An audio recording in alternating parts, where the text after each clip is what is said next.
All right, this is Rosie. Rosie's a 20-year-old mare. It's just starting now to get some maintenance adjustments. She just had a baby and she's got some arthritis. She had an old hamstring injury on her left side.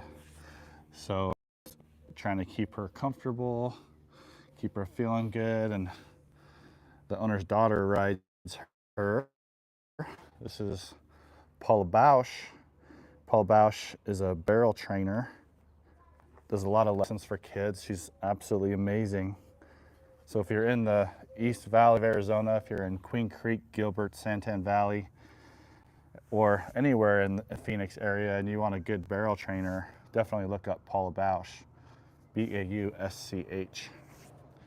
So I'm just hitting some pressure points in her pelvis, just getting her to move around and see which way she's most comfortable towards. Feels pretty good on both sides back there. Good girl. And I'm always palpating as I go along just to check and see if there's any pain or tenderness along the spine. She's pretty tight right through here in her right side low back. So those pressure points that will flex the pelvis will help quite a bit. Hey, what's up, Gouda? Yeah, the last spot I was at didn't have a good signal, so it kept cutting out on me. But we're at a much better location now, so hopefully this one will work out just fine. I was sitting there talking to you guys, and I wasn't reading the... There's a stinking signal here. Beautiful. Really good movement to the left. And let's check her around to the right. Beautiful. A couple little releases there going to the right shoulder. And whenever I get releases when I'm doing this, I always go back and forth one more time just to make sure that there's nothing else in there that needs to release, and to make sure that her range of motion is equal to both sides. Oh, a couple more releases there. So let's go back one more time. And the reason why you keep going when you get these audible releases in the neck is because they might be able to comfortably rotate one direction of their neck. Let's say that they're good through movement of C1 through C4. And as you rotate them around, you get pop, pop, pop. Well, now they might be able to rotate further and engage C5 through C7. So you got to rotate them again to see if you get any more releases. And if you do, then you might have to go back again and open up some other facet joints so they can engage even further down the neck. So it's just to make sure that, good. It's just to make sure that they can fully engage the neck and that there's not any more levels that need to release when they come around. Beautiful. Okay, so both sides are clear that time, so that's really good. And she's super patient. Like with some horses, if you hit the pressure points multiple times, they're gonna get kind of irritated, but she's a sweetheart, so it's not a big deal for her. If you guys are just hopping into the live, thanks so much for joining. And if you don't mind hitting your like button, I believe you can also double tap the screen. I would really, really appreciate that. If you can like it, that just tells the algorithm that you enjoy the content, and then it'll share it to more people. And speaking of sharing, if you wouldn't mind hitting that share button as well, that would be amazing. I've done a couple of lives this morning over on my TikTok page. If you want to look at my TikTok or follow my TikTok account, it's also Sport Horse Chiropractic, but it's sport.horse.chiropractic. And if you want to receive my 2-step guide to resolving your horse's hind end issues, you can grab that. The link is in the description of this live, or you can go to sporthorsechiropractic.com/free-guide, and it'll be there as well. Oh, yeah, she's definitely a little tight in her low back, but, oh, there we go. But mares that have just foaled usually will have a pretty, she didn't just foal, she foaled a little bit ago, but a few months ago. But because when they're carrying that baby, they have all that extension pressure on their backs because, you know, the belly gets heavy and then they start standing and extend in an extended position in their back. It makes all of this really, really tight. And so people will ask me, is it good for a pregnant mare to be adjusted? And I mean, absolutely. It's even more important when they're pregnant that they get adjusted because their body is under so much strain carrying that baby. And you want to make sure that when they deliver that foal, that their pelvis is in a structurally correct position, which will enable a much more comfortable birth. And it'll help them recover faster as well. And the good thing about mares when they're in foal is they have all of that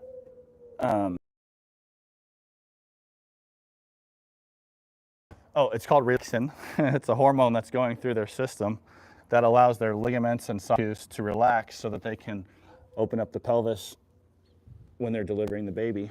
So when you're adjusting a pregnant mare, they can actually be a little bit more flexible, a little bit more loose during the adjustment. So absolutely get your pregnant horses adjusted. Good morning, Tekla. Oh my gosh, my eyes are so bad. Hello, Deglock. Corn Pop. Oh, how did you know? How did you know? Where's Cindy when we need her? Gouda, will you wake up Cindy, please? I think we got one that needs to go already. All right, so this is a pressure point for her top line to get her to flex that I'm doing right now, and all the stretching is available if you want to learn how to do this at horsestretches.com. That's the website for my equine stretching ebook, or equinestretching.com, which is the home of my equine stretching masterclass, where I have a whole video tutorial series where I walk you through step by step how to stretch your horses from poll to tail and all four legs.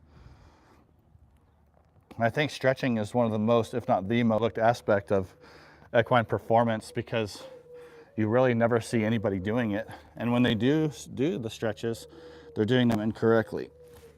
But we know that when we go to a professional sporting event, you know, you see those players out on the field stretching and warming up for 45 minutes to an hour or more. But you go to a barrel race and, you know, these horses are just pulled out of their stalls, maybe given 5-10 minutes in a round pen, and then boom, they're off sprinting at 100%. And that's just a recipe for injury. So you got to make sure that you're warming up your horse, you're stretching your horse, and you're getting them prepared for competition well before it's time to run. Hello, France. I'm good. How are you? Yeah, Rosie is a beautiful horse for sure. No, but a lion is also moving around and, you know, grazing. They're not freely able to move around. I know you're joking, Gouda, but a lot of people will be like, well, what did horses do a million years ago when there wasn't a chiropractor? Well, they didn't run barrels. They didn't team rope. You know, they didn't jump over 6-foot fences. They didn't do any of that, that's for sure. So, you know, if you have a horse that you're competing on, you got to give them that extra love and extra care before they compete. Oh. If you're just joining me, this is Rosie. She's a 20-year-old quarter horse. Very, very sweet. Oh.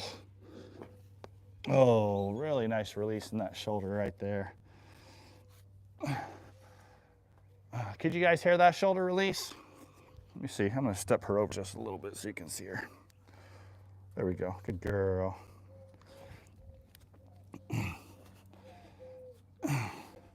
I love when they put their heads down during the stretches and they just lean into this.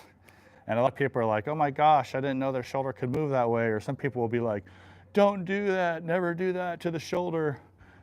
I mean, she's in so much distress, isn't she? She just hates this. I'm hurting her right now, I just know it.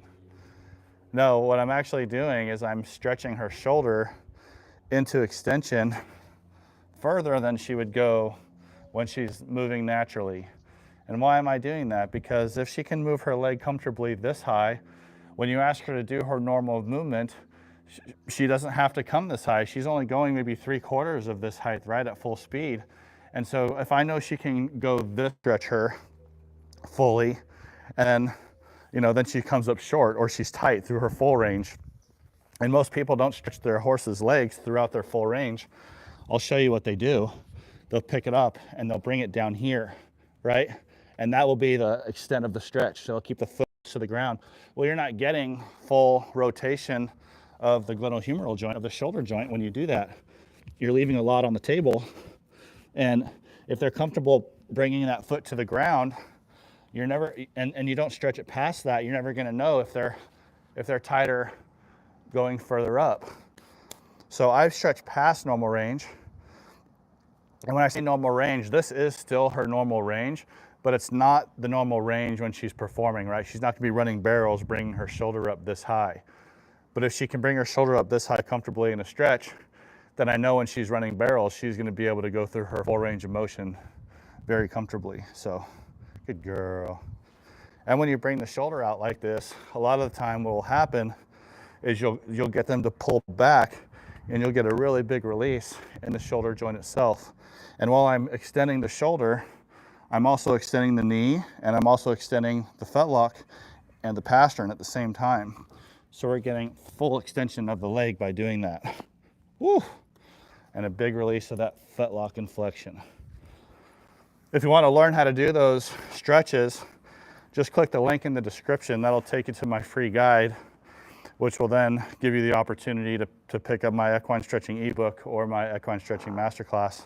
And guys, if you're enjoying the live, please click that like button. I would greatly appreciate that. And if you want to share the live as well, that would help me out quite a bit. So thank you so much. Looks like we've got 140 people and 16 likes. So if you guys haven't hit that like button, please take a quick second and do that. Let's go back. Good girl. All right, I'm gonna check her pole, see if she's comfortable up here. There's no discomfort up there. That's good. Maybe a little bit there on that lower left side. Let's check the hyoid. Problem. So I just checked the hyoid on both sides and see if she's uncomfortable, and if she is, which side is more uncomfortable than the other. And she's clearly more uncomfortable. Hope, get back. She's clearly more uncomfortable on the left side. There's a horse behind the phone knocking it over. She's more uncomfortable on the right side, get, than the left. So here's the left side, get, and here's the right side. So definitely discomfort there and a little bit of discomfort there. So when a horse is uncomfortable at the hyoid, what am I gonna do, Gouda? What do I do when she's uncomfortable at the hyoid? Or anybody else that knows? Oops, sorry, got some stuff popping up. What am I gonna do here? What am I gonna do when they're uncomfortable at the hyoid? Oh, I think Gouda's a nap. Well, what I'm gonna do is I'm gonna take the tongue out to the opposite side. Hello, Viley Berber. Hey, sausage dog. That's hilarious. I do not mean the knee. Okay, sausage dog, it's a misnomer. This joint right here is not a knee. Okay, this is not a knee. Just think about it for a second. I know people call it the knee, and that's a Western hemisphere thing. In the Eastern hemisphere, they call it the carpus, because that's what it is, it's a carpus. And carpus in Latin means wrist. In veterinary terminology, they will call it a carpus. Veterinarians call it a carpus. And that's because it's a knee. Think about this for a second. Just use common sense. What do we call this joint here? What is this?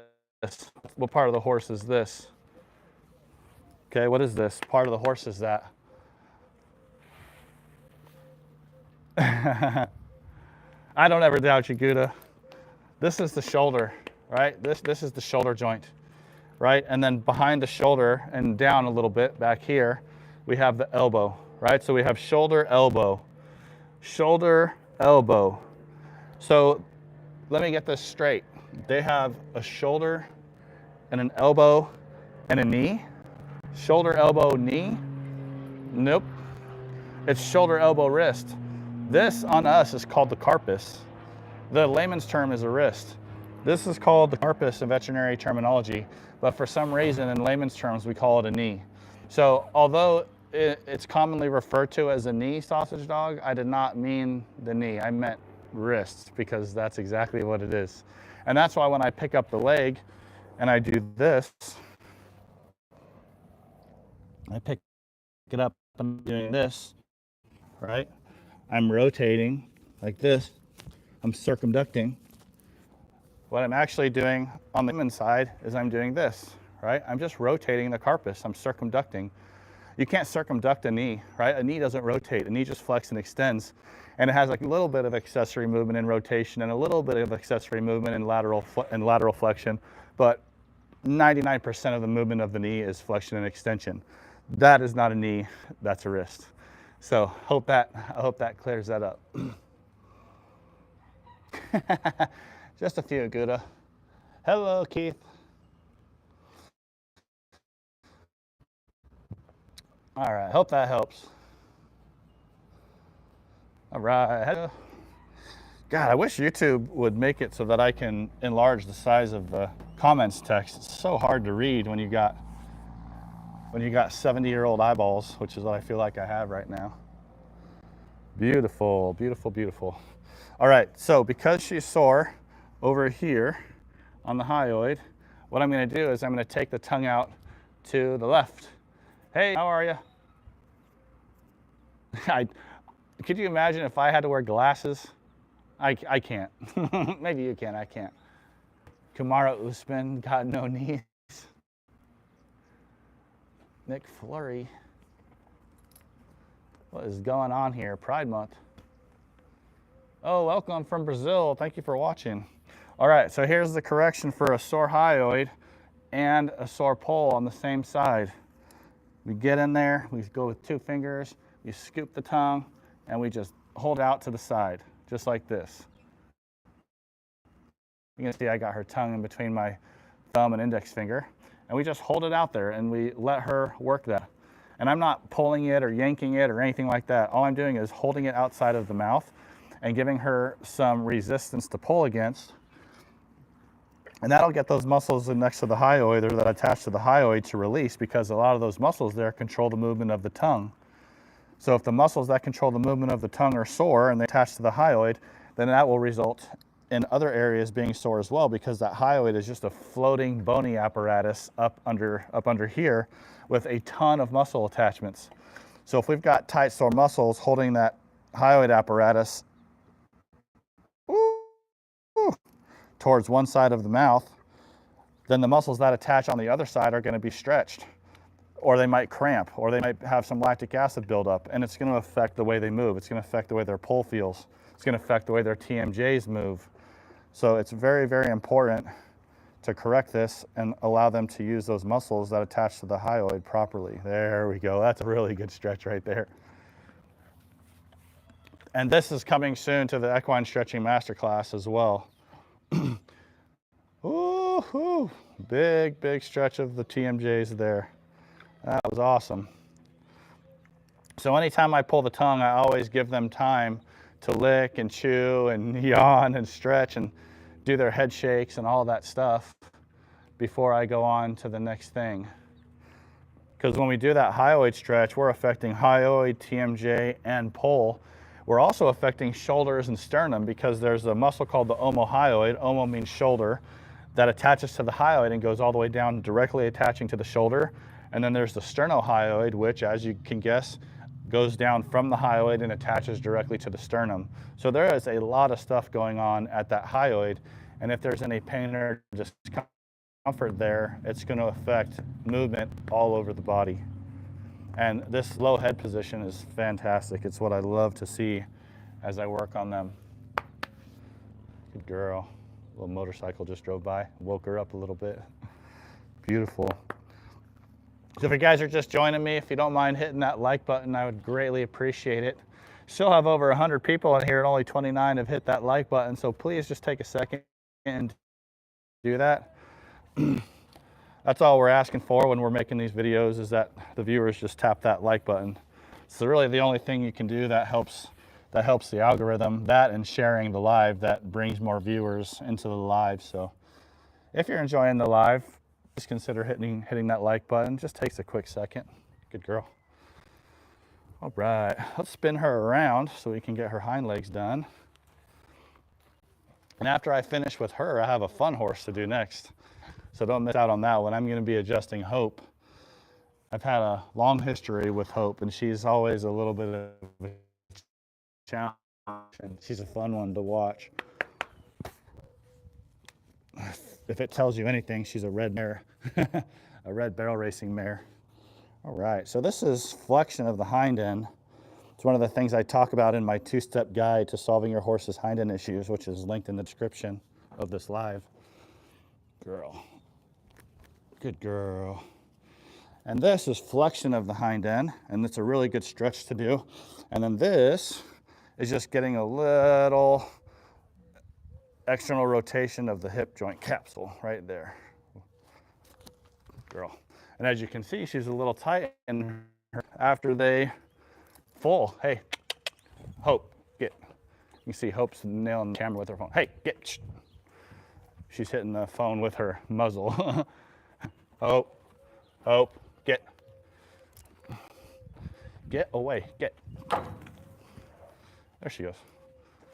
I didn't hit her, don't worry. I just hit the stalls to startle her. All right, let's get the right side. I really want you to be able to see her right side a little bit better. Come on, good girl. Ooh, there we go. All right, let's get this right hind taken care of. We'll do it the same way we did the left. Just bringing it up. Real good inflection. Boom, right there. Beautiful release of that hip. Good. And then just a little abduction stretch of the hip, bringing it out to the side. That was really nice. Thank you guys for the 5 of you that just hit the like button for me. Oh man, Hope's a tricky one. Hit that like button, guys. Pretty please. I know we got people jumping in and out, but if you guys can hit that like button while you're in here, that would be awesome. Thank you so much. All right, the last thing I'm gonna do is stretch her TMJ. You can see how I do this. There we go. Let's see. And she pretty much already did this on her own after I did the hyoid release, but we'll do it anyway just to give her a little bit more stretch through her TMJs. Just like that. Good girl. And this stretch is included in my equine stretching masterclass, and it's also in my equine stretching ebook at horsestretches.com and equinestretching.com. This is also a very, very good stretch to do before you compete. There we go, very good. And you can just see how she stretches that out. You can see that lower jaw moving to both sides. Her pole's going into full extension or getting that rotation right there. Very, very helpful to do this one. Sometimes you'll be able to see an improvement in their performance if all you do is that TMJ stretch. So definitely don't overlook that one. Thank you for the 37 likes, you guys. I greatly appreciate that. If the other 60 or 50, 55 of you, 54 of you can hit that like button as well, the algorithm will love you, and so will I. And also, if you want to pick up your free 2-step guide on how to help your horses with their hind end issues, just go to the link in the description of this live, and you can pick that up as well. All right. Miss Rosie is all done. It's time to go have some fun with Hope right next door. All right. So what I'm going to do is I'm going to end this live, and I'm going to start up another one with Hope. And I'm going to switch over to my TikTok account for that one. So if you guys aren't following me on TikTok, and Hope just ran away, look at. So if you're not following me on TikTok, please consider hopping over there and doing so and watching this next live. Hope's a fun one. She can be real tough to work on, so don't miss out on her adjustment. But thank you guys so much for being in here. Thank you for all the 40 likes. I really appreciate that. And again, go over to Sport Horse Chiropractic on TikTok, and I'm gonna get started on Hope here in just a second. Thank you so much.